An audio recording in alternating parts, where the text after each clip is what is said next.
السلام علیکم ورحمۃ اللہ وبرکاتہ۔ تو آج ہم یہ ایک نیا چیپٹر پڑھتے ہیں، ٹھیک ہے۔ چمن اسلام اول بک کا نام ہے اس میں سے۔ آج بھی وہی کوشش کریں کہ تیزی سے پڑھیں تاکہ یہ جو ہے جو بھی الفاظ زبان زد ہو جائے اور کوئکلی ہماری زبان سے نکلے وہ، ٹھیک ہے۔ تو میں کوشش کروں گا اسے تیزی سے پڑھنے کی، جس طرح سے ایک لینگویج کو پڑھا جاتا ہے عموماً سپیڈ سے۔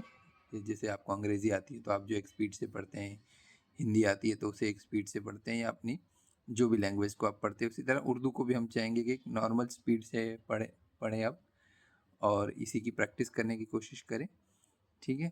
تو آپ بھی کوشش کریں، ساتھ ساتھ آپ بھی پڑھنے کی کوشش کریں، اوکے۔ اور ہو سکے تو مجھ سے پہلے ہی آپ آگے سمجھ لیں کہ یہ ورڈ یہ آنے والا ہے تو وہ اور زیادہ بہتر ہوگا۔ اور یہ ہونے کے بعد آپ بھی ایک کوشش کریں کہ ایک ایز اے ریویژن آپ پڑھ لیں، اور انشاءاللہ آج ایک page as a home work بھی میں دوں گا ایکسٹرا، اسے بھی پڑھنے کی کوشش کریں، ٹھیک ہے۔ چلیے شروع کرتے ہیں۔ بسم اللہ الرحمن الرحیم۔ ٹاپک ہے مسجد، ٹھیک ہے۔ اللہ سب سے بڑا ہے، سب کا رب ہے، سب کا مالک ہے، مسجد اس کا گھر ہے۔ ہم پاک صاف ہو کر مسجد میں آتے ہیں، نماز پڑھتے ہیں۔ کپڑے میں پیشاب لگ جائے تو کپڑا ناپاک ہو جاتا ہے، ناپاک کپڑے میں نماز نہیں ہوتی، اس لیے اگر کپڑے میں پیشاب لگ جاتا ہے تو ہم اسے دھو لیتے ہیں، اور پیشاب کرتے ہیں تو استنجا کر لیتے ہیں، اور نماز سے پہلے وضو کرتے ہیں، ٹھیک ہے۔ مسجد میں ہم شور نہیں کرتے، شرارت نہیں کرتے۔ گھر میں شور کرنے سے جب ابا خفا ہوتے ہیں تو اللہ تعالیٰ تو ان سے بھی بڑا ہے، بھلا وہ خفا کیوں نہ ہوگا۔ مسجد میں ہم کھیل کود نہیں کرتے، کسی سے چھیڑ چھاڑ نہیں کرتے، ٹھیک ہے۔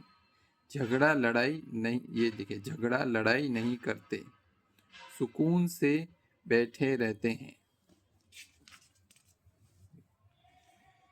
جب جماعت کھڑی ہوتی ہے ہم بھی صف میں پیچھے کھڑے ہو جاتے ہیں، لوگوں کے ساتھ ہم بھی نماز پڑھتے ہیں۔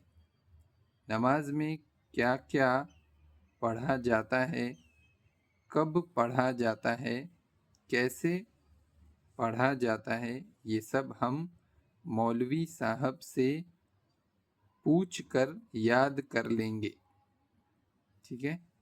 یہ ہوا، اور اسے ہمیں کس طرح سے ایک نارمل سپیڈ میں پڑھنا ہے اس کی ہم پریکٹس کر رہے ہیں ابھی۔ میں چاہوں گا یہ والا جو چیپٹر ہے، یہ ایک پیج استاد کا ادب، ٹھیک ہے، یہ والا میں ایز اے ہوم ورک دوں گا۔ آپ لوگ ٹرائی کریں اس پیج کو ریڈ کرنے کی، اور اس کا آڈیو بھیجیں۔ جہاں کوئی ورڈ میں اٹک رہے وہاں رک جائیں اور کہہ دیں کہ یہ والا ورڈ نہیں سمجھ آئے، اور اس کے آگے پھر بڑھتے جائیں۔ مجھے نہیں لگتا کوئی دقت آئے گی، کافی آسان ہے یہ والا پیج، ٹھیک ہے۔ اور کوشش کریں یہ جو ابھی ہم نے یہ چیپٹر پڑھا مسجد، اس کو ایک بار ریوائز کر لیں، ٹھیک ہے۔ جتنا زیادہ آپ زبان کو پڑھتے جائیں گے اتنا وہ آسان ہوتا جائے گا، ٹھیک ہے۔ جتنا زیادہ ریڈ کریں گے اتنا آسانی ہوتی جائے گی اسے ریڈ کرنے میں، اور جتنے نئے نئے ورڈز آتے جائیں گے وہ ذہن میں آپ کے بیٹھتے جائیں گے، تو نیکسٹ ٹائم انشاءاللہ اس میں انہیں ریڈ کرنے میں کوئی دقت نہیں ہوگی، ٹھیک ہے۔ آج کے لیے اتنا ہی رکھتے ہیں۔ جزاک اللہ خیر، بارک اللہ فیکم۔